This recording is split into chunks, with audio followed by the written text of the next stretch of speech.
करेंगे। आप हेलमेट पहन के गाड़ी चलाइए, ये इसमें आपको बदनामी नहीं है, इसमें आपकी बदनामी नहीं है। तो हम चाहते हैं कि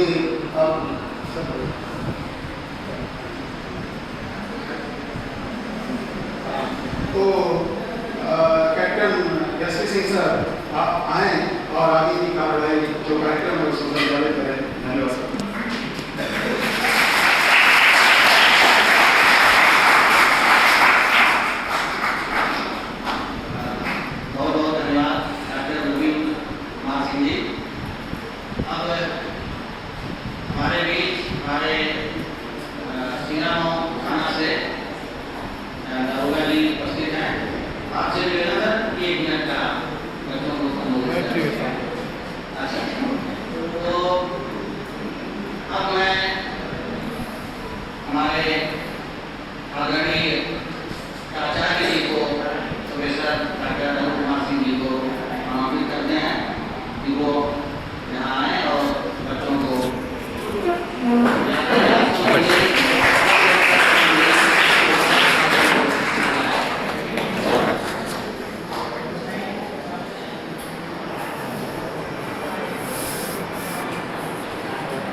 धन्यवाद डॉक्टर एसपी सिंह जी,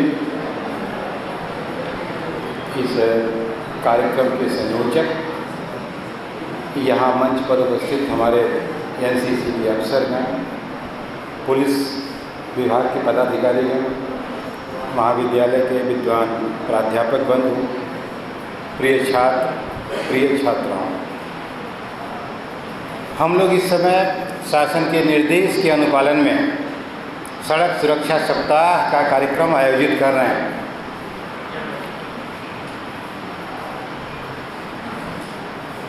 हमारे एनसीसी के अफसर दिलीप भाई, आपका भी स्वागत है इस कार्यक्रम में।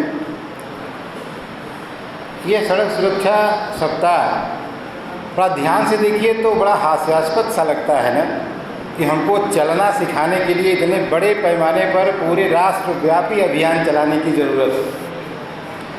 एक तरफ हम दावा कर रहे हो कि 21वीं सदी में पहुंच रहे हों और दूसरी तरफ चलना सिखाया जा रहा हो, दोनों में कितना विभेद है। और अगर आप ध्यान से देखें तो इसकी समस्या की जड़ में भी हम आप ही हैं। हम आप सब के सब ऐसे हो गए हैं कि सबके पास डिग्रियां तो हैं, लेकिन वो डिग्रियां सिर्फ हमारे द्वारा किए गए फीस के भुगतान की रसीद मात्र बनकर रह गई हैं।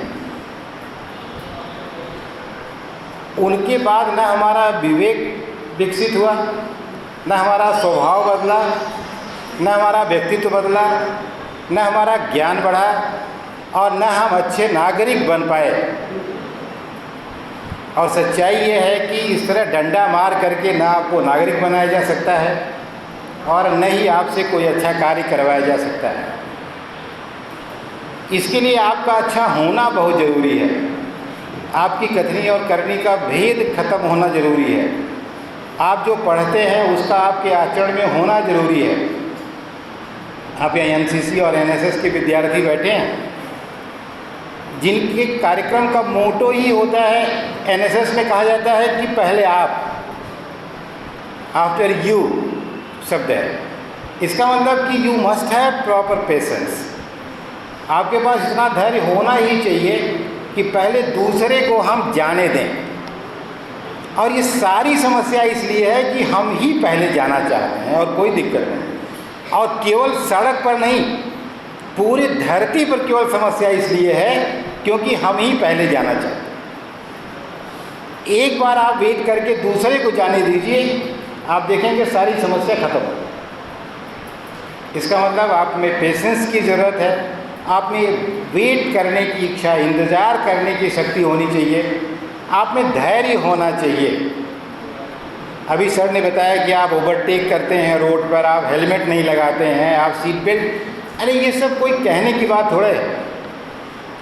आपकी सबसे बड़ी और पहली रिस्पॉन्सिबिलिटी है कि आप अपने शरीर की सुरक्षा करें। कहते हैं कि जीवन में सबसे बड़ा धर्म, सबसे बड़ी पूजा, सबसे बड़ा कार्य है अपने शरीर की रक्षा। क्यों? क्योंकि आपका जीव जिस मंदिर में रहता है उसको शरीर कहते हैं। आप बड़े नैतिक हैं, बड़े ईमानदार हैं, बड़े कर्तव्यनिष्ठ हैं, बड़े चरित्रवान हैं, बहुत बड़े देशभक्त हैं, बड़े समाज सेवी हैं और कल मर गए, सो व्हाट? तो आपके ये सारे जो सामाजिक वास्तविक गुण हैं समाज के लिए सदैव प्राप्त होते रहें, उसके लिए ज़रूरी है कि यह जो आपका हार्डवेयर है जिसमें ये सब रन कर रहा है वह तो सुरक्षित रहे। और अगर आप गाड़ी भी चलाते समय हेलमेट नहीं लगाते हैं, सीट बेल्ट नहीं लगाते हैं, अगर आप मोबाइल पर बात करते हुए गाड़ी चलाते हैं, अगर आप बहुत तेज़ गाड़ी चलाते हैं, अगर आप ओवरटेक करते हैं बिना किसी प्रिकॉशन के, अगर आप रोड साइंस को फॉलो नहीं करते हैं, तो आप कैसे कह सकते हैं कि आप अपने से प्रेम करते हैं या अपने शरीर का आप सम्मान करते हैं? आप तो उसको बिल्कुल ख़त्म करने पर उतारू हैं, नहीं ख़त्म हो रहा है, यह चांस की बात है। हमेशा आप इस प्रयास में हैं कि अब इसको ख़त्म ही कर दें, बचे ही रहें। बाइक चलाते हैं आप देखिए तो लगता ही नहीं कि आप रोड पर चलते हैं, जितनी स्पीड हो सकती है उतना स्पीड रहेगी। और कभी कभी तो आप लोग जब गाड़ी चलाते हैं बच्चे, तो वो पूरी सड़क लगता है उनकी ही है, ऐसा ऐसे नचा नचा कर गाड़ी सड़क पर ले जाते हैं। जबकि आपने रूल्स ऑफ द रोड पढ़ा है कि जहाँ आपकी नाक खत्म हो जाती है वहीं से रोड पर आपका अधिकार खत्म हो जाता है, दूसरे का अधिकार शुरू हो जाता है। तो आप जब भी कुछ करें तो ये ध्यान रखें कि आप दूसरे के अधिकार का अतिक्रमण तो नहीं कर रहे हैं। और ईमानदारी से जब तक आप खुद बैठ करके विचार नहीं करेंगे, जब तक रोड, यात्री, सहयात्री तीनों पर फोकस नहीं किया जाएगा। हम बहुत पूरी सुरक्षा से चल रहे हैं, हमारी सीट बेल्ट भी लगी है, हम कोई भी गलत नहीं कर रहे हैं, लेकिन पता चला अभी सब लोगों को अच्छे से याद होगा कि जब आप यहाँ से रेलवे क्रॉसिंग जैसे ही क्रॉस करते हैं मेन रोड पर आने के लिए, मेन रोड पर आने के मुश्किल से 25-50 मीटर आगे ही बहुत गड्ढा था सड़क पर, और रोज़ मेरी गाड़ी उसमें खट से नीचे करती थी जाते समय उस गड्ढे पर। और मुझे पता चला एक दिन लौट रहे थे तो एक पिकअप पूरी तरह से दूसरी गाड़ी में घुस गई थी उसी में। अब वो बन गया, लेकिन ये दुर्भाग्य, मुझे दुख इस बात का हुआ कि जब ये बनना ही था तो इसको पहले बन जाना चाहिए था। आखिर 4 लोगों की जान लेने के बाद क्यों बना? तो केवल एक ही समस्या नहीं है कि हम लापरवाह हैं, समस्या सिस्टम भी लापरवाह है। हम हेलमेट नहीं लगाएंगे तो 10,000 की पेनल्टी है, ओके, लेकिन रोड अगर ख़राब है तो किसको पेनल्टी लगनी चाहिए? कोई रिस्पॉन्सिबल होगा ना। तो कई जगह दिक्कत है, ऐसा नहीं कि केवल एक जगह दिक्कत है, लेकिन जो हमारे हाथ में है, मेरी जिम्मेदारी है कि उसको हमें ठीक करने की ज़रूरत है। बाकी के लिए हम रिक्वेस्ट करेंगे, निवेदन करेंगे, हो सकता है जानकारी में सिस्टम की ना हो, उसको बताने का प्रयास करेंगे। तो हम सब आज के दिन ये शपथ लें कि हम सड़क पर पूरी ईमानदारी से सड़क के नियमों का पालन करते हुए खुद भी चलेंगे, वाहन भी चलाएंगे, और कभी भी गलती से भी दूसरे को अपने व्यवहार से न तो परेशान होने देंगे, न उसे कोई असुविधा उत्पन्न करेंगे। अगर आप ये सोच करके सड़क पर चलेंगे, और ख़ास करके देखिए आजकल 2 चीज़ें बहुत ख़तरनाक हैं। एक, ईयरफोन लगाकर ड्राइव करना। अभी कुछ दिन पहले आपने देखा था कि भदोही में एक स्कूल की वैन का ड्राइवर ने रेलवे क्रॉसिंग जिस पर फाटक नहीं था वो लेकर निकल गया और गाड़ी ने टक्कर मार दिया। कई बच्चे उसमें प्रभावित हुए, पूरी गाड़ी खराब हो गई।